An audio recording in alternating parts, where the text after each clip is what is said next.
আসসালামু আলাইকুম। এই পবিত্র মাসে আমি রমজান নিয়ে অনেক কথা বলেছি।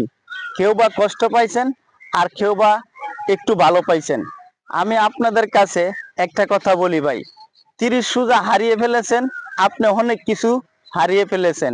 আপনি এই পৃথিবীতে হাজার হাজার মানুষ নিয়ে আপনি থাকতে পারেন, আপন মা বাপ নিয়ে আপনি সত্য কথা বলে চলতে পারেন, কিন্তু ভাই 30 রোজা রাখার পরে আপনার একটা সঙ্গের সাথী, আপনি ওই দুনিয়া থেকে চলে যাবেন। ওই দুনিয়াতে যখন চলে যাবেন তখন আপনি কি করতে হবে জানেন? আপনার সাথী কেউ হবে না, সাথী একজনই হবে। এই 30 রোজায় আপনার সাক্ষী দিবে। আপনার যত পাপ করছেন, আপনাকে ওই 30 রোজা আপনাকে অনেক সহযোগিতা করবে, আপনার জন্য অনেক উপকার হবে।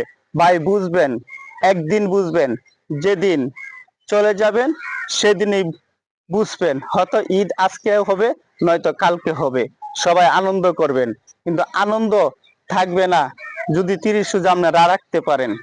ধন্যবাদ, ভালো থাকবেন, ঈদ মোবারক।